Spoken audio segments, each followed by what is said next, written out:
Welcome to this month's Behaviour Matters webinar. Is your team stuck in second gear? I want to start this session off by just asking you a couple of questions and giving you a few moments to reflect. And what are some of the challenges you faced in building or leading a high-performing team? So what are some of the challenges that you have faced in building or leading high-performing teams? And secondly, I'd like you to consider, what do you believe are the key factors that contribute to team underperformance? So I'll just give you a moment or two just to think about those, and we'll come back to that in a moment. For those of you who don't know me, my name is Michelle MacArthur Morgan, and I'm the founding partner and creator of the Jigsaw Discovery Tool. I actually started my career in the hospitality sector, working in both operational and leadership positions before moving on into learning and development, where I've been there for coming up 25 years next year. My background with regards to learning and development is I have a degree in psychology, and for the last 16 years have been studying applied neuroscience, looking at how we can apply the findings from neuroscience into the world of work, and looking at what lessons we can learn to make work more rewarding, fulfilling, and actually regenerative for everybody. As is the norm in our webinars, it's going to be broken down into 3 chapters, starting with a look at some of the common factors around team challenges, the factors that can hinder team success. We'll then take a little bit of a look at some of the neuroscience of team working and how it can be applied to improve team performance. And in our last chapter, we'll discuss actionable strategies that will help to motivate, inspire, and guide your teams towards that higher levels of performance. In today's fast-paced and competitive business landscape, the success of organisations often hinges on the effectiveness of their teams. High-performing teams are more than just groups of individuals working together. They're cohesive units that drive innovation, productivity, and overall organisational success. The world has changed and continues to change at real pace, but leadership has not kept up with that pace. According to Stephen Covey, there are 2 imperatives of our time: the need to create a high trust culture, and also the need to collaborate and innovate to stay relevant in a changing world. So chapter 1, just taking a look at some of the common team challenges that can hinder the performance and success of our teams.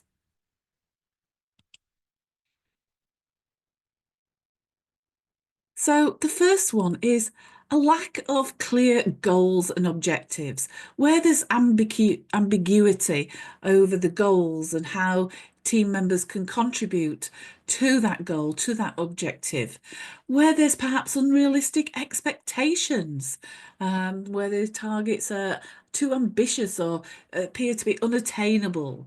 And that can create a demotivation and a sense of kind of failure within the team. Where there's poor communication and collaboration, misunderstandings from effective communication that can lead to conflicts and a breakdown in trust, where silos exist that kind of miss out on those valuable perspectives and opportunities from collaboration, and where people aren't actually heard, where active listening doesn't take place. The third factor is a negative team culture. So again, where there's unresolved conflicts that can lead to that toxic work environment, where there's a lack of trust, it can lead to fear and suspicion and decreased productivity. Where there's perhaps dominating personalities, individuals who kind of are really quite overpowering and hinder team discussions or decision makings, they can really stifle that creativity and participation. Ineffective leadership. When leaders don't provide the adequate or appropriate support, guidance, resources, perhaps where there's micromanagement going on, or where leaders make poor decisions and fail to take responsibility for their actions, which can then go on to erode that trust. Insufficient resources and support, where there's perhaps insufficient tools, technology, to be effective, where there's very high workloads, where teams may feel overburdened to meet those kind of deadlines and maintain the quality standards. Also, perhaps where there's insufficient training or development opportunities that, again, can hinder team members' ability to perform those roles. So by addressing these common challenges, organisations can start to create a more positive and productive environment where teams can go on to thrive. So the critical role of high-performing teams in today's world. High-performing teams are essential to organisational success in the competitive landscape that we have today. And there are numerous advantages that can significantly impact on a company's bottom line and reputation. So just a few of those kind of critical roles that high-performing teams can play. Increased productivity and efficiency. When team members work together, they can achieve far more than the sum of their individual contributions. Where there's diverse perspectives and shared knowledge enables teams to be able to tackle more complex problems more efficiently. Innovation, there's high-performing teams are more likely to generate creative and innovative ideas and solutions. High-performing teams can lead to enhanced customer satisfaction through improved service, through a more customer-centric kind of focus. Enhanced employee engagement and retention. A positive work environment can lead to high-performing teams through that kind of positive, supportive, inclusive culture. A culture where career development opportunities are abundant, where people are encouraged to learn and to grow. Where there's job satisfaction, where people actually understand their purpose, their why, and there's that connection. High-performing teams can give that competitive advantage through agility. High-performing teams can adapt quickly to changing market conditions and kind of take the advantage, seize those new opportunities, be amongst the kind of the first to see them and seize them. Innovation we've spoken about. High-performing teams are far more likely to be creative, to collaborate. Organisational resilience is the last factor there. High-performing teams are better equipped to rise to challenges and setbacks. They can anticipate potential problems. They develop contingency plans, which all of this can build to that team resilience, organisational resilience, because they're prepared for whatever kind of life throws at them in the future, those curveballs that occur from time to time. Now, I don't think anyone would disagree that high-performing teams are a valuable asset to any organisation. And by fostering that collaboration, innovation, and a positive working environment, high-performing teams can drive that productivity, enhance customer satisfaction, and contribute to long-term organisational success. I also don't think that anyone would disagree that although leaders may know what needs to be done, knowing is one thing and doing is another.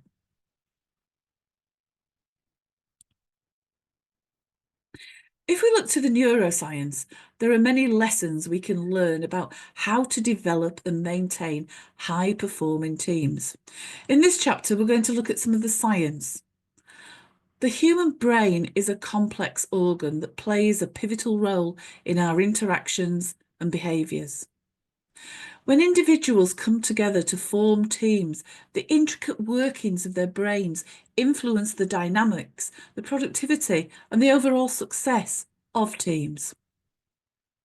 Neuroscience has shed a light on the underlying mechanisms that drive team behaviour, providing valuable insights for managers that they can actually use and apply to improve team performance.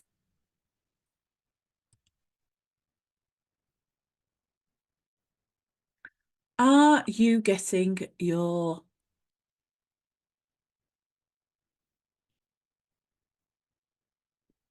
dose? There are several neurochemicals or neurotransmitters that play crucial roles in shaping team interactions. The first one, dopamine, is associated very much with the reward, motivation. It's essential for goal setting, achievement, and positive reinforcements.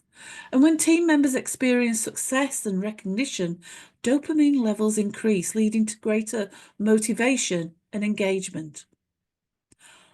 Oxytocin, often referred to as the love hormone. Oxytocin promotes trust, empathy, and cooperation. And teams with high levels of oxytocin tend to be more cohesive, supportive, and productive. Serotonin regulates our mood, our social behaviour and aggressions, and teams with balanced levels of serotonin are more likely to exhibit those positive social interactions, and conflict is likely to be really quite minimal, low conflict. Endorphins. Endorphins play a crucial role in team development by fostering positive emotions, reducing stress, and enhancing the overall well-being.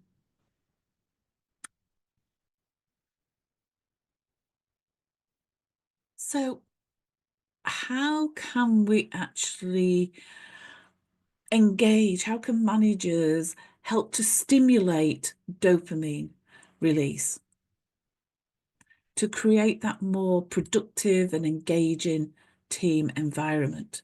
Well, some of the strategies that they could engage in is, first of all, setting clear goals and providing positive reinforcement. So defining clear goals, making sure that all team members understand their roles and responsibility and the overall goals of the team. They could break tasks down into smaller chunks that actually seem far more achievable. And that way it provides that sense of kind of progress and accomplishment. They can recognise and reward team members' achievements, and that way leading to boosting of motivation and satisfaction. They can empower team members, delegate tasks and responsibilities to team members, give them that sense of ownership and control.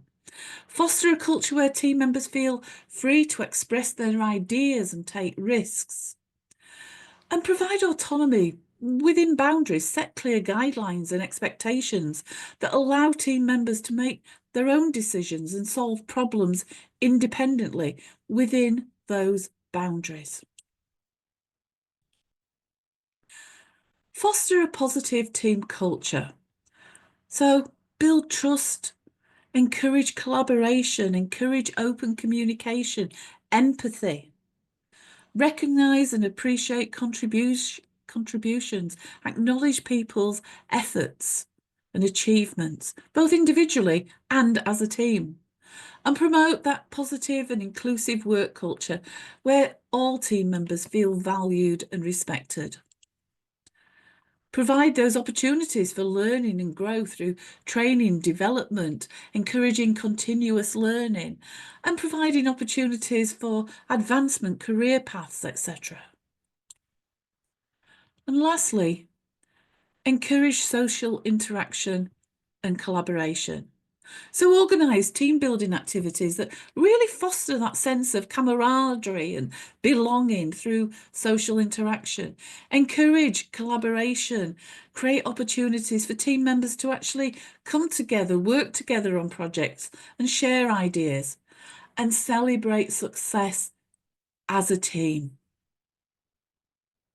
So by implementing some of these strategies, managers can then start to create a team environment that stimulates dopamine release. So let's now take a look at oxytocin, the love hormone. So here are just some of the strategies that we can use for stimulating oxytocin production. Build trust and empathy. So again, those open communications, that active listening, those conflict resolutions, provide training and tools for effective conflict resolution to prevent those misunderstandings and maintain a more positive relationship within the workplace. Encourage social bonding through team building activities and events, celebrating that success together, creating that supportive, all-inclusive working culture where team members feel valued and respected. Non-verbal communication. Now, oxytocin production actually is increased with touch. Now, I appreciate in today we have to be very careful with what is and is not appropriate physical contact. And we have to very much take into account those cultural norms. But a handshake can help to release oxytocin. Pay attention to non-verbal cues such as eye contact, facial expressions. That helps to build that rapport and trust and release the oxytocin. Show gratitude and appreciation. Express your appreciation to team members, to the team as a collective, for the contributions and efforts that they are making.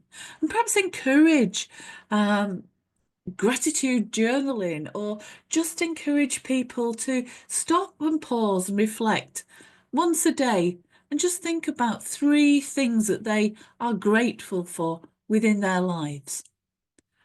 And our last one for oxytocin is that promotion of well-being, encouraging work-life balance and teaching techniques such as for stress reduction, encouraging people to go on stress management courses, understand their stresses, the triggers for them, and what techniques they can do to actually help and manage that stress. Serotonin, some strategies here. The first one is to promote physical activity.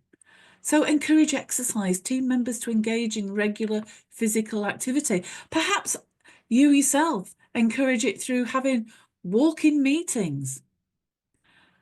Look at the ergonomics within the office. Are the workstations ergonomically designed to promote physical comfort and reducing stress? Exposure to natural light. Encourage team members to spend time outdoors again during those more pleasant days. Perhaps have a walking meeting outside instead of sitting all around a boardroom table. Encourage social interaction. So again, we're coming back to those team building activities, fostering those social connections, celebrating success together. Manage your stresses, know your stresses, manage those stresses, learn how to manage your own personal stresses, encouraging that work-life balance. And the last one, limit time screen. Again, encourage team members to take regular breaks away from their screens, to take those lunch breaks, to take those short breaks throughout the day. And the last one, endorphins. So promote a positive team culture.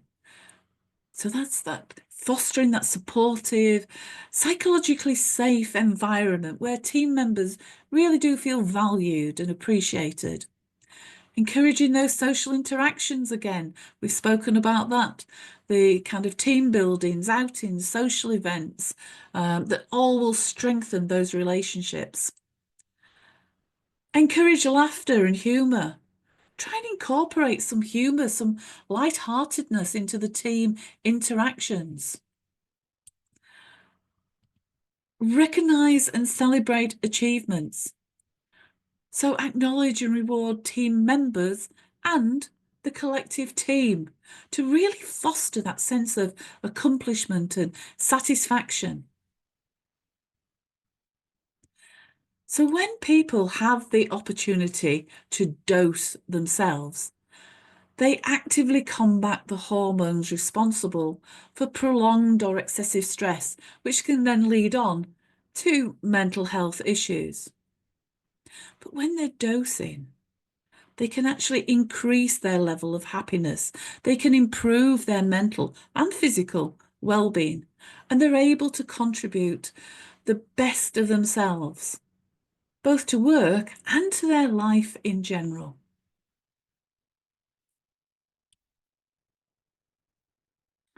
For those of you who are regulars at our webinars, you'll have heard me speak about Linda Ray's SCARE model, or you may know it better as David Rock's SCARF model. The SCARE model provides a valuable framework for understanding the social and emotional needs that drive human behaviour. And by addressing these needs, managers can create a more positive, productive, and psychologically safe team environment, essential for that high-performing team.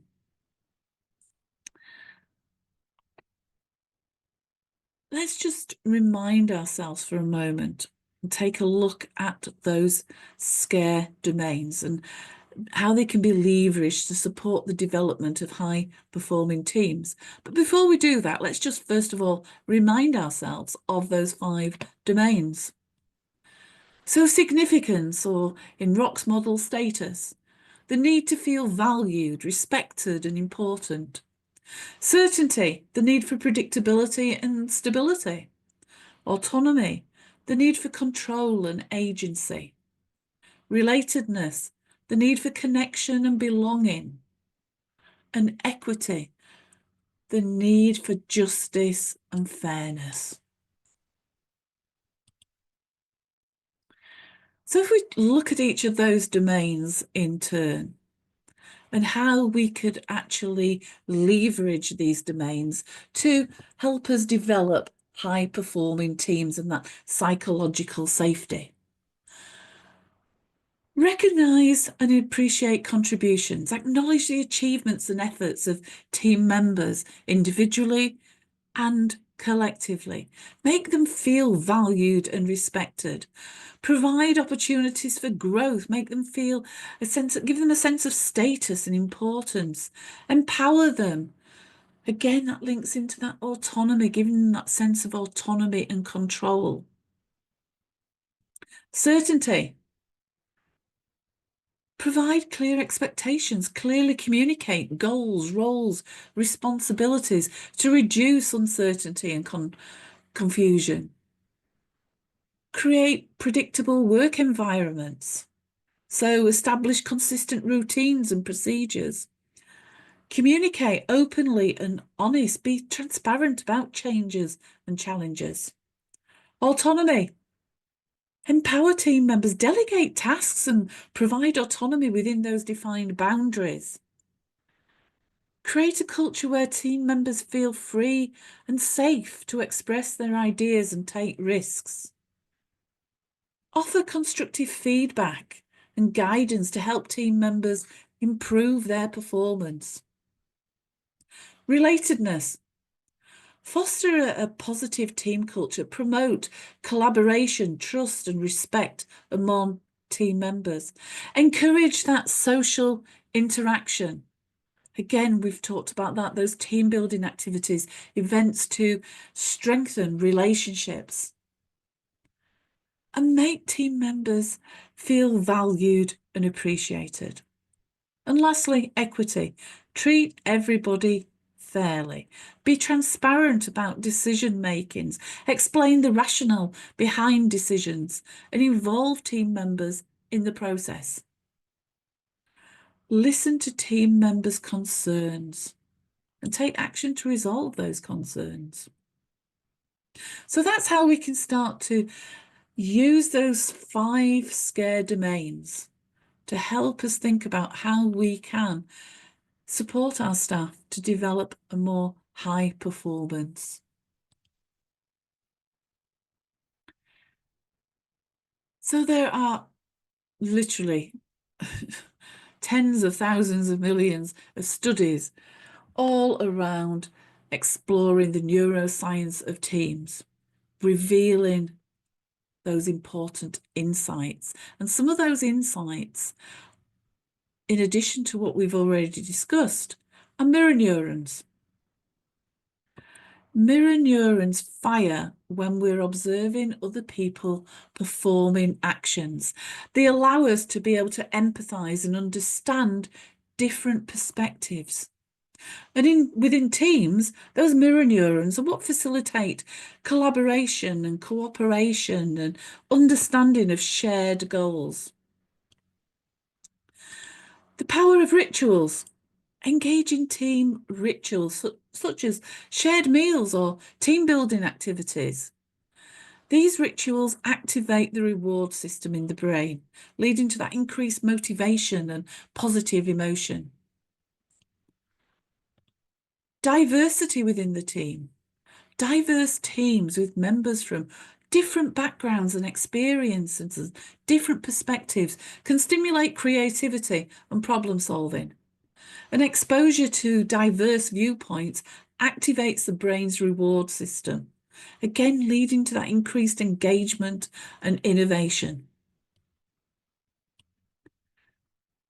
The role of leadership. Effective leaders can influence team dynamics by creating a positive and supportive environment. Leaders who demonstrate empathy, trust, and fairness can foster that sense of safety and belonging that promotes that collaboration and productivity.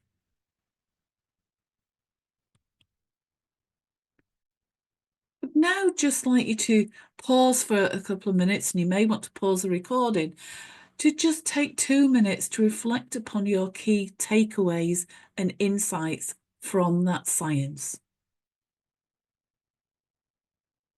So chapter 3, actionable strategies. So in our previous chapter, we've already spoken about 2 actionable strategies which you can use to shift your team towards high performance: dosing and SCARE.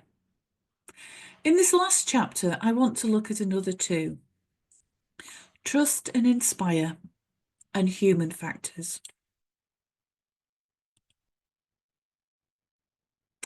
There's no doubt that the world has changed profoundly, and sadly, leadership approaches are lagging a long way behind, especially post-COVID.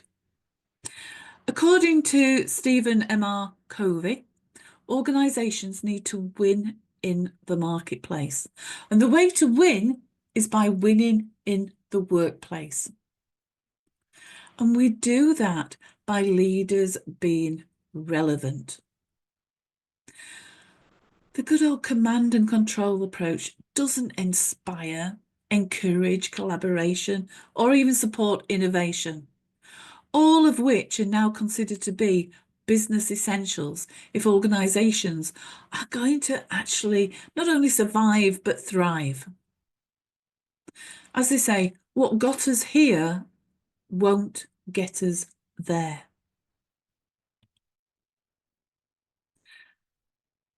When a leader has a command and control approach, it's degenerative. it sucks the life out of the team. But when a leader has an inspire and trust approach, it's regenerative. People are left feeling energized and inspired.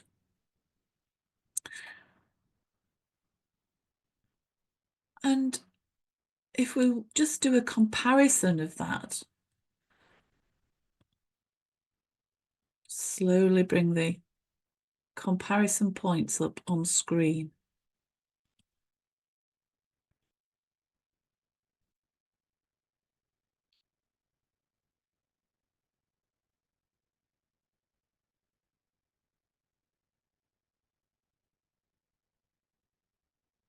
You may just want to think about your own organisations and the leadership style within your own organisations, and perhaps your own leadership style as well. Where does that fit between the command and control and trust and inspire? According to research, the authoritarian command and control mindset, which is around what can I do to you, 30% of organisations are still using this as their dominant leadership approach, which is just creating cultures of fear.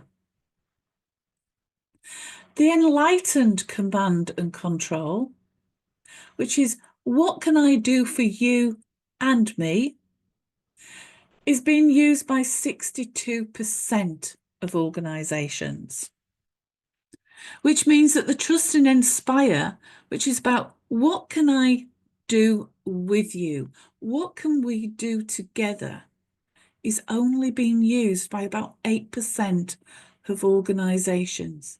So only 8% of organisations have a regenerative leadership approach. So let's just take a look at the fundamentals of the Inspire and Thrive approach. The first one is unleashing that potential. Believe that people have greatness inside them, and your role as the leader is to help let it out, to help them to thrive. Encourage people to bring their whole self to work. People do not consist of two parts that can be separated. They cannot leave their home life at home. We are all whole people. Have a mindset that there's enough for everyone. Demonstrate healthy competitiveness by all means, but not unhealthy. Don't be competing for resources. Show other people that you are being caring, and when you are competing, which there is a natural competitiveness within a workplace, within all of us, but when you are competing, demonstrate that you are still being mindful of others. Competitiveness is good because it can support innovation, creativity, and growth, so long as it is healthy competitiveness. Put service to others above your own self-interest as the leader. And lastly, influence comes from you as the leader demonstrating those desired behaviours, linking it back into what we said in chapter 2 about mirror neurons. As a leader, you need to demonstrate the behaviours that you would like to see in others. I will say, if you don't like what you see from your team members, you need to stand in front of the mirror and take a look at yourself. The first steps then to making this shift towards inspire and trust high-performing teams. Leaders must go first. Be authentic, demonstrate your humility and empathy, model who you are, the behaviours that you desire in others. Connect with people and to the purpose. Connect with your people and to the purpose. Support your people to connect to their why and to find their tribe. 20% of workers say that they lack connection in the workplace. That's connection to their work, to their colleagues. On any one day, 1 in 5 people in the workplace report experiencing workplace loneliness. Now, we've actually produced a fact sheet all about workplace loneliness, and if anyone would like a copy, just send us an email, get in touch either through our website or on the very last slide, there's actually my email address that you can contact me direct. Clarify expectations. Be accountable. Have a mindset of trust. Trust in others before expecting to earn the trust of others. So hold yourself accountable and demonstrate that in demonstrating that trust in your people. So again, I'd just like you to pause perhaps the recording for a moment and just consider which of these steps will you take first.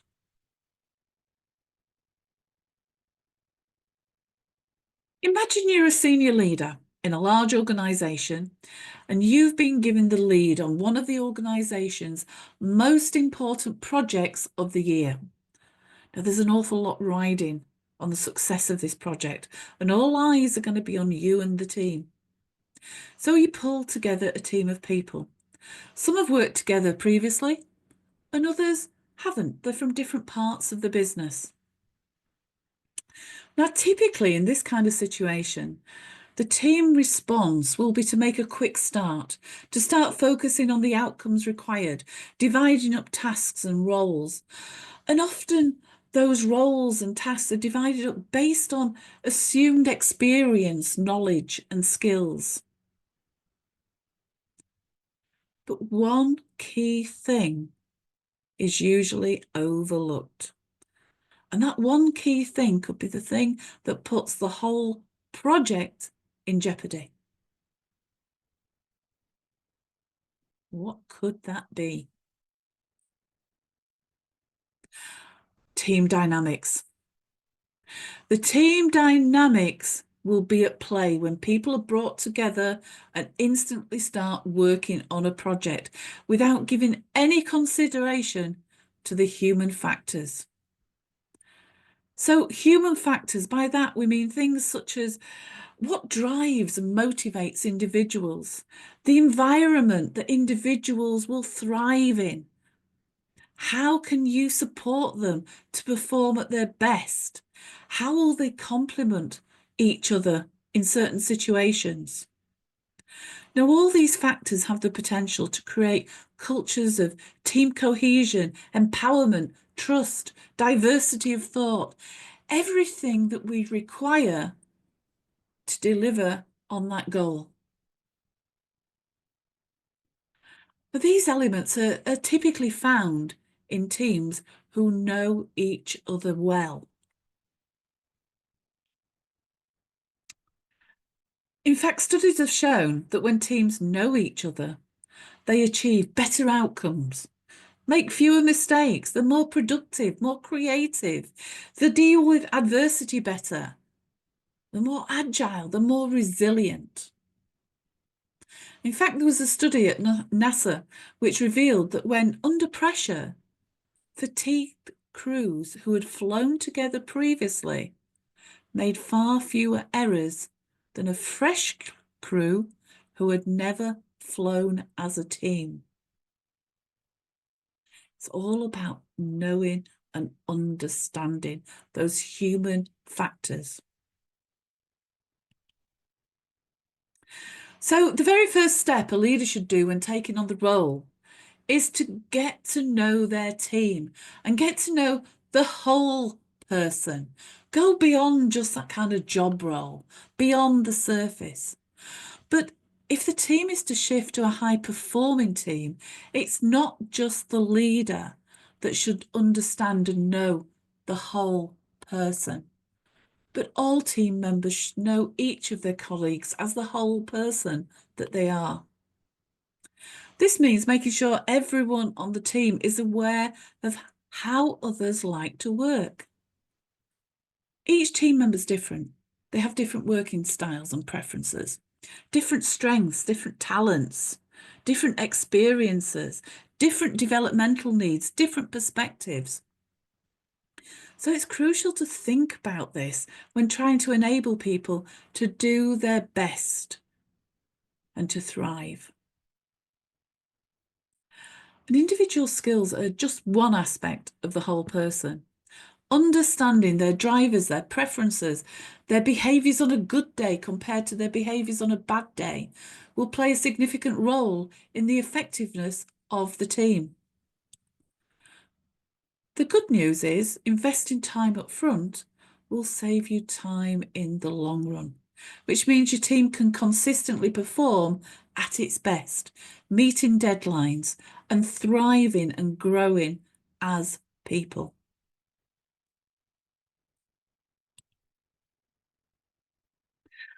You'll need to invest the time up front, but without taking the time for the team to know their colleagues as whole people, you're putting the needs of the business, the project at risk.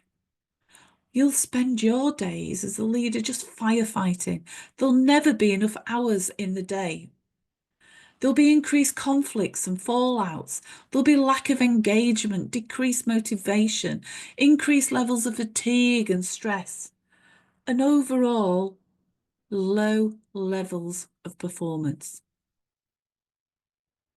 So what I want to do now is just compare what I would say is the typical approach when bringing a team together to work on a project and the know your team approach. So typically the team come together and they dive straight into strategizing, planning, dividing up the roles and tasks, and then into the project, and priorities suddenly change. Can create a little mass panic as they struggle to update and still deliver on the existing priorities. And that tends to mean that we start seeing late nights, longer working hours creeping in. There's perhaps then a change in the marketplace. Things come to a halt as the team stop to consider the impact. We could perhaps have a change in personnel. A team member leaves, has to move on, a new team member comes in. And this can really slow down team progress because all that openness and trust that has started to be established has to be re-established. But if we compare that to the know your team, by taking that time out up front to get to know the whole people within the team come together.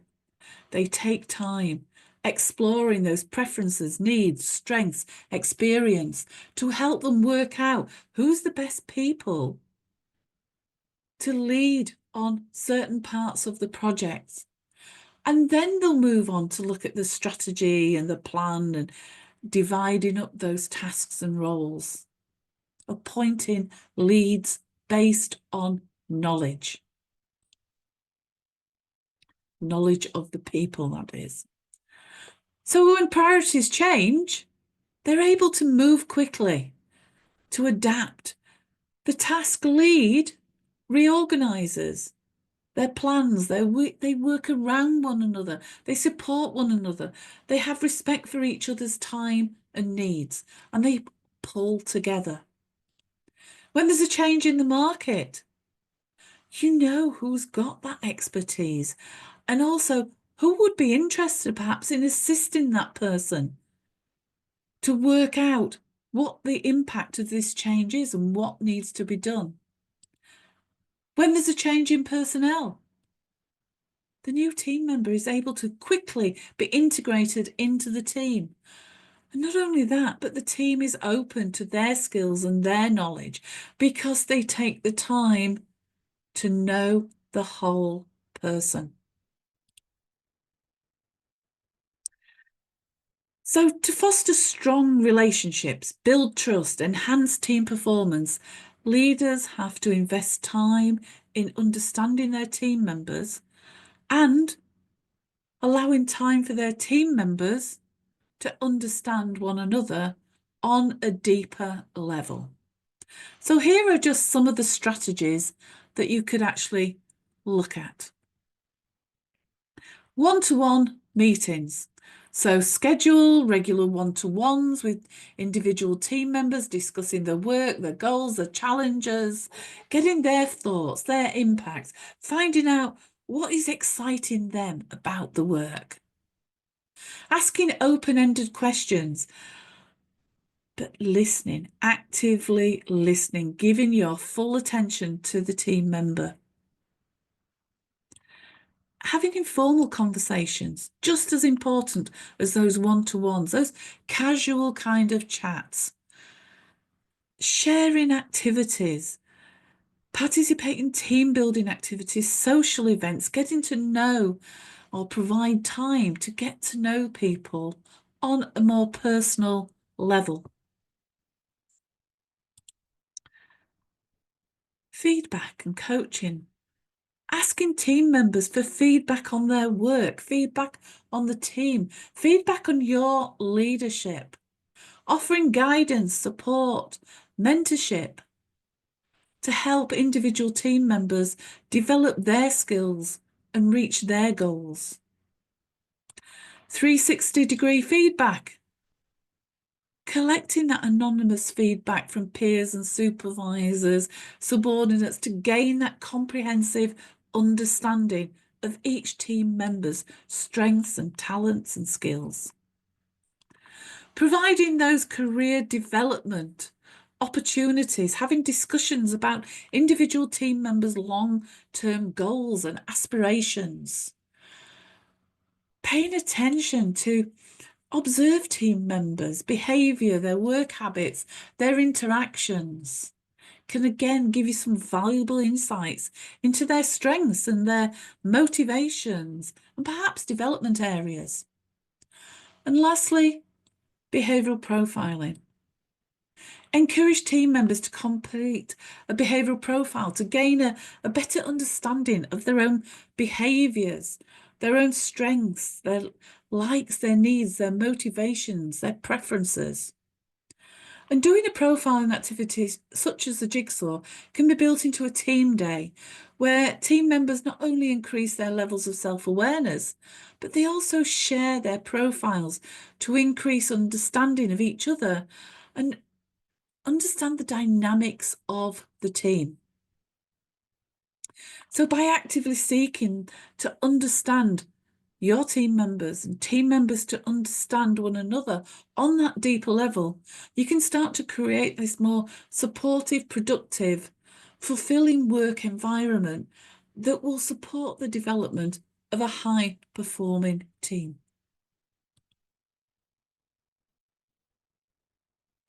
For those of you who don't know the Jigsaw Discovery Tool and Behaviour Framework, the Jigsaw is actually based on the 3 axes of thinking, feeling, introversion, extroversion, intuition, and sensing.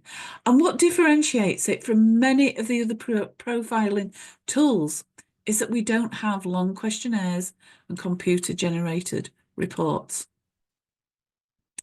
In a Jigsaw Discovery learning experience, participants are actively immersed in a journey of self-discovery, where they learn about their own behavioural preferences, their talents and their hidden strengths, and create their personal behavioural map as part of the process.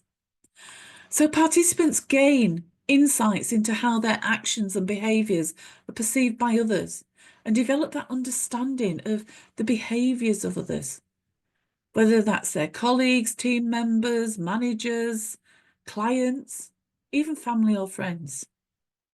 And all of this is done in either the virtual world, using a digital jigsaw, or in a face-to-face learning environment. As we come to the end, I'd just like you to take just pause the video perhaps and take a couple of minutes to reflect upon your key insights from the webinar and make a note of those starting points. What one action are you going to do after listening, watching this webinar? For those of you who would like to contact me, my email is at the bottom there. Our website, jigsawdiscoverytool.com. Please visit that for details of upcoming future webinars, showcases and events that we'll be running. And any general questions, you can either get in touch either through the website on the contact page, or please email me direct. Thank you.